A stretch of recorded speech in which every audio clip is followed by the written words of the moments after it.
Welcome back to Change of Address, my ongoing project to deliver each president's inaugural address in order leading up to January 20th, 2021. My name is Colin Rafferty. I'm the author of Execute the Office, Essays with Presidents, forthcoming in February from Baobab Press. You can pre-order at the link below. And we have just 100 years to go in this, right? Because today, Warren G. Harding, who takes the oath in March of 1921, he is an Ohio president. He runs essentially a campaign from his front porch in Marion, but it involves a lot of kind of technology and new developments in presidential campaigning, things like telephone calls and trained speakers who go around the country and give speeches for Harding, and film. They film him and distribute the film to movie theaters around the country. And they talk to women, because now women can vote for the office. He'll actually talk about this a little bit in his inaugural address. As his inaugural address goes, he's speaking after the end of the First World War, so there's a lot of kind of reassurance there. He's speaking after the failure of the United States to join the League of Nations, and so he'll talk a lot about kind of that the avoidance of international entanglements, right? You might start noticing a kind of shift towards, like, we're beginning the kind of process of like the shift in the Republican Party towards the Republican Party that we know today, right? Where business focused, a little bit isolationist, but still, there's still kind of some mixing here, right? Because he's going to talk a lot about like economic justice and equality and things like that. Is it a great inaugural speech? It's not. H.L. Mencken said of it that it is rumble and bumble, it is flap and doodle, it is balder and dash, but I grow lyrical. So, for what it's worth, without further ado, here is Warren G. Harding's inaugural address. My countrymen, when one surveys the world about him after the great storm, noting the marks of destruction and yet rejoicing in the ruggedness of the things which withstood it, if he is an American, he breathes the clarified atmosphere with a strange mingling of regret and new hope. We have seen a world passion spend its fury, but we contemplate our republic unshaken and hold our civilization secure. Liberty, liberty within the law, and civilization are inseparable, and though both were threatened, we find them now secure. And there comes to Americans the profound assurance that our representative government is the highest expression and surest guarantee of both. Standing in this presence, mindful of the solemnity of this occasion, feeling the emotions which no one may know until he senses the great weight of responsibility for himself, I must utter my belief in the divine inspiration of the Founding Fathers. Surely there must have been God's intent in the making of this new world republic. Ours is an organic law, which had but one ambiguity, and we saw that effaced in a baptism of sacrifice and blood, with union maintained, the nation supreme, and its concord inspiring. We have seen the world rivet its hopeful gaze on the great truths which the Founders wrought. We have seen civil, human, and religious liberty verified and glorified. In the beginning, the old world scoffed at our experiment. Today, our foundations of political and social belief stand unshaken, a precious inheritance to ourselves, an inspiring example of freedom and civilization to all mankind. Let us express renewed and strengthened devotion and grateful reverence for the immortal beginning and utter our confidence in the supreme fulfillment.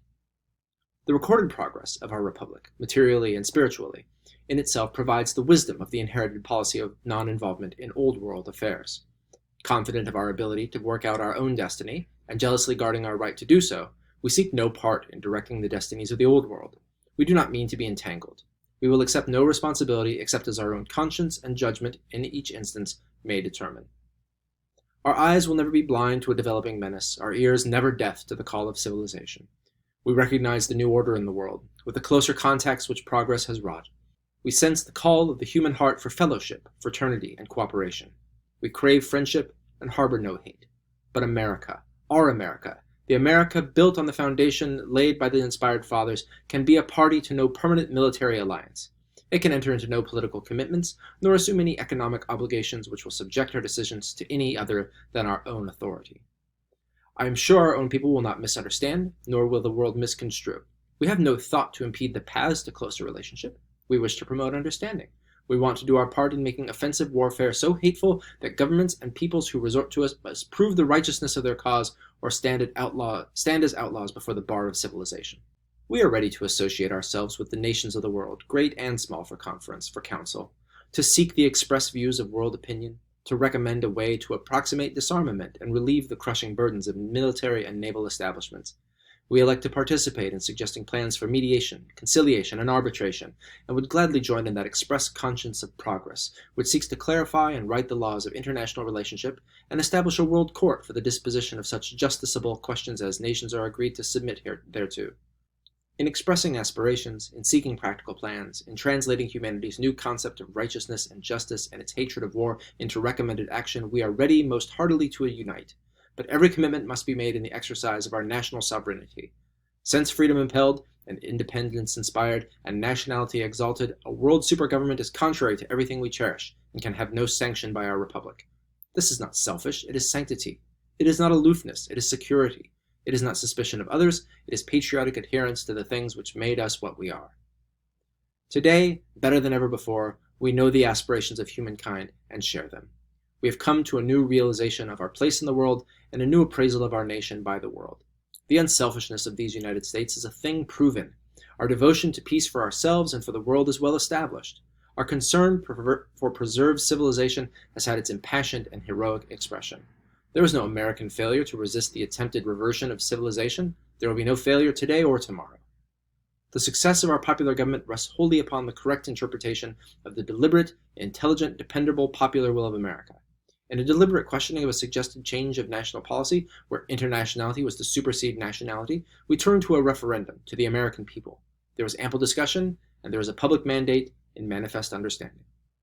America is ready to encourage, eager to initiate, anxious to participate in any seemly program likely to lessen the probability of war, and promote that brotherhood of mankind which must be God's highest conception of human relationship. Because we cherish ideals of justice and peace, because we appraise international comity and helpful relationship no less highly than any people of the world, we aspire to a high place in the moral leadership of civilization, and we hold a maintained America, the proven republic, the unshaken temple of representative democracy, to be not only an inspiration and example, but the highest agency of strengthening goodwill and promoting accord on both continents. Mankind needs a worldwide benediction of understanding.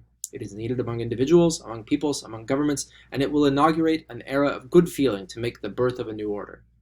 In such understanding, men will strive confidently for the promotion of their better relationships, and nations will promote the comities so essential to peace. We must understand that ties of trade bind nations in closest intimacy, and none may receive except as he gives. We have not strengthened ours in accordance with our resources or our genius, notably on our own continent, where a galaxy of republics reflects the glory of New World democracy, but in the new order of finance and trade we mean to promote enlarged activities and seek expanded confidence. Perhaps we can make no more helpful contribution, by example, than to prove a republic's capacity to emerge from the wreckage of war. While the world's embittered travail did not leave us devastated lands nor desolated cities, left no gaping wounds, no oppressed with hate, it did involve us in the delirium of expenditure, in expanded currency and credits, in unbalanced industry, in unspeakable waste, and disturbed relationships. While it uncovered our portion of hateful selfishness at home, it also revealed the heart of America as sound and fearless, and beating in confidence unfailing. Amid it all, we have riveted the gaze of all civilization to the unselfishness and the righteousness of representative democracy, where our freedom never has made offensive warfare, never has sought a territorial aggrandizement through force, never has turned to the arbitrament of arms until reason has been exhausted. When the governments of the earth shall have established a freedom like our own, and shall have sanctioned the pursuit of peace as we have practiced it, I believe the last sorrow and the final sacrifice of international warfare will have been written. Let me speak to the maimed and wounded soldiers who are present today, and through them convey to their comrades the gratitude of the Republic for their sacrifices in its defense. A generous country will never forget the services you rendered, and you may hope for a policy under government that will relieve any maimed successors from taking your places on another such occasion as this. Our supreme task is the resumption of our onward, normal way. Reconstruction, readjustment, restoration, all of these must follow. I would like to hasten them. If it will lighten the spirit and add to the resolution with which we take up the task, let me repeat for our nation, we shall give no people just cause to make war upon us. We hold no national prejudices, we entertain no spirit of revenge, we do not hate, we do not covet. We dream of no conquest, nor boast of armed prowess. If, despite this attitude, war is again forced upon us, I earnestly hope a way may be found which will unify our individual and collective strength and consecrate all America, materially and spiritually, body and soul, to national defense. I can vision the ideal republic, where every man and woman is called under the flag for assignment to duty for whatever service, military or civic, the individual is best fitted, where we may call to universal service every plant, agency, or facility, all in the sublime sacrifice for country, and not one penny of war profit shall inure to the benefit of private individual, corporation, or combination, but above all the normal shall flow into the defense chest of the nation. There is something inherently wrong, something out of accord with the ideals of representative democracy, when one portion of our citizenship turns its activities to private gain amid defensive war, while another is fighting, sacrificing, or dying for national preservation. Out of such universal service will come a new unity of spirit and purpose, a new confidence and consecration, which would make our defense impregnable, our triumph assured. Then we should have little or no disorganization of our economic, industrial, and commercial systems at home, no staggering war debts, no swollen fortunes to flout at the sacrifice of our soldiers, no excuse for sedition, no pitiable slackerism, no outrage of treason. Envy and jealousy would have no soil for their menacing development, and revolution would be without the passion which engenders it. A regret for the mistakes of yesterday must not, however, blind us to the tasks of today. War never left such an aftermath. There has been staggering loss of life, and measureless wastage of materials. Nations are still groping for return to stable ways. Discouraging indebtedness confronts us like all the war-torn nations, and these obligations must be provided for. No civilization can survive repudiation. We can reduce the abnormal expenditures, and we will. We can strike at war taxation, and we must. We must face the grim necessity with full knowledge that the task is to be solved, and we must proceed with a full realization that no statute enacted by man can repeal the inexorable laws of nature. Our most dangerous tendency is to expect too much of government, and at the same time do for it too little. We contemplate the immediate task of putting our public household in order. We need a rigid and yet sane economy, combined with fiscal justice, and it must be attended by individual prudence and thrift, which are so essential to this trying hour and reassuring for the future. The business world reflects the disturbance of war's reaction. Herein flows the lifeblood of material existence. The economic mechanism is intricate and its parts interdependent, and has suffered the shocks and jars incident to abnormal demands, credit inflations, and price upheavals. The normal balances have been impaired, the channels of distribution have been clogged, the relations of labor and management have been strained. We must seek the readjustment with care and courage. Our people must give and take. Prices must reflect the receding fever of war activities. Perhaps we never shall know the old levels of wages again, because war invariably readjusts compensations, and the necessaries of life will show their inseparable relationship, but we must strive for normalcy to reach stability. All the penalties will not be light nor evenly distributed. There is no way of making them so. There is no instant step from disorder to order. We must face a condition of grim reality, charge off our losses, and start afresh. It is the oldest lesson of civilization. I would like government to do all it can to mitigate. Then, in understanding, in mutuality of interest, in concern for the common good, our tasks will be solved. No altered system will work a miracle. Any wild experiment will only add to the confusion.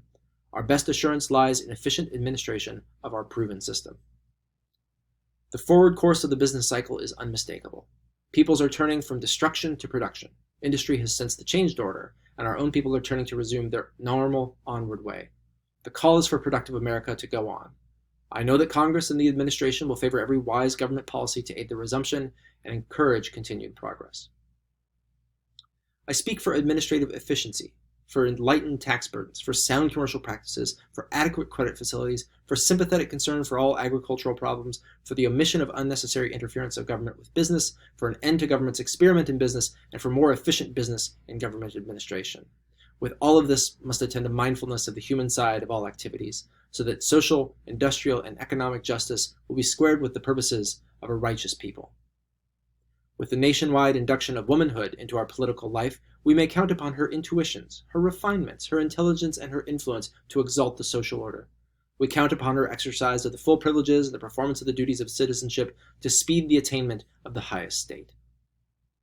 I wish for an America no less alert and guarding against dangers from within than it is watchful against enemies from without. Our fundamental law recognizes no class, no group, no section. There must be none in legislation or administration. The supreme inspiration is the common weal. Humanity hungers for international peace, and we crave it with all mankind. My most reverent prayer for America is for industrial peace, with its rewards widely and generally distributed amid the inspirations of equal opportunity. No one justly may deny the equality of opportunity which made us what we are. We have mistaken unpreparedness to embrace it to be a challenge of the reality, and due concern for making all citizens fit for participation will give added strength of citizenship and magnify our achievement. If revolution insists upon overturning established order, let other peoples make this tragic experiment. There's no place for it in America. When world war threatens civilization, we pledged our resources and our lives to its preservation, and when revolution threatens, we unfurl the flag of law and order and renew our consecration. Ours is a constitutional freedom, where the popular will is the law supreme and minorities are sacredly protected. Our revisions, reformations, and evolutions reflect a deliberate judgment and an orderly progress, and we mean to cure our ills, but never destroy or permit destruction by force. I had rather submit our industrial controversies to the conference table in advance than to a settlement table after conflict and suffering. The earth is thirsting for the cup of goodwill, understanding its fountain source. I would like to acclaim an era of good feeling amid dependable prosperity and all the blessings which attend. It has been proved again and again that we cannot, while throwing our markets open to the world, maintain American standards of living and opportunity and hold our industrial eminence in such unequal competition.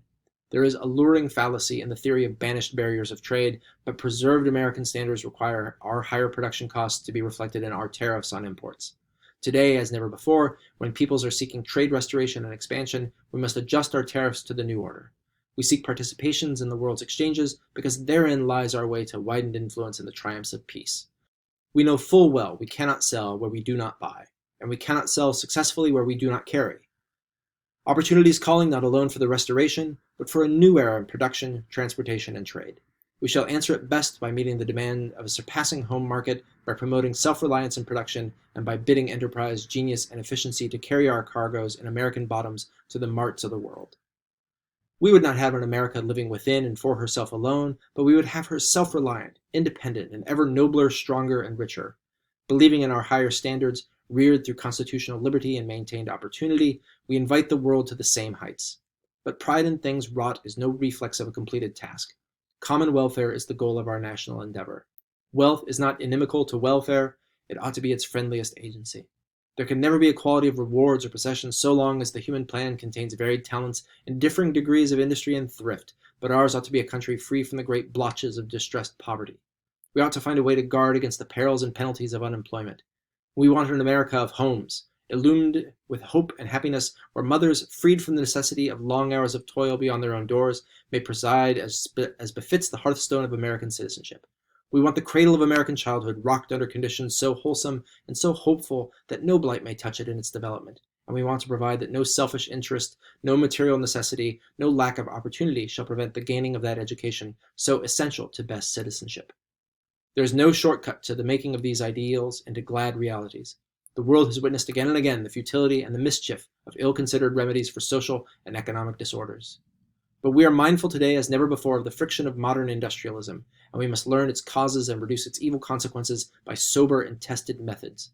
Where genius is made for great possibilities, justice and happiness must be reflected in a greater common welfare. Service is the supreme commitment of life. I would rejoice to acclaim the era of the Golden Rule and crown it with the autocracy of service. I pledge an administration wherein all the agencies of government are called to serve, and ever promote an understanding of government purely as an expression of the popular will. One cannot stand in this presence and be unmindful of the tremendous responsibility. The world upheaval has added heavily to our tasks. But with the realization comes the surge of high resolve, and there is reassurance and belief in the God-given destiny of our republic. If I felt that there is to be sole responsibility in the executive for the America of tomorrow, I should shrink from the burden. But here are 100 millions, with common concern and shared responsibility, answerable to God and country. The republic summons them to their duty, and I invite cooperation. I accept my part with single-mindedness of purpose and humility of spirit, and implore the favor and guidance of God in his heaven. With these I am unafraid, and confidently face the future. I have taken the solemn oath of office on that passage of Holy Writ, wherein it is asked, "What does the Lord require of thee, but to do justly, and to love mercy, and to walk humbly with thy God? This I plight to God and country." Warren G. Harding's only inaugural address, delivered in 1921. Like plenty of presidents, it seems so far, Harding would die a little bit later, thus putting his Vice President Calvin Coolidge into office. And so we'll pick up tomorrow with Calvin Coolidge's inaugural address. Thanks for tuning in, and I'll see you then.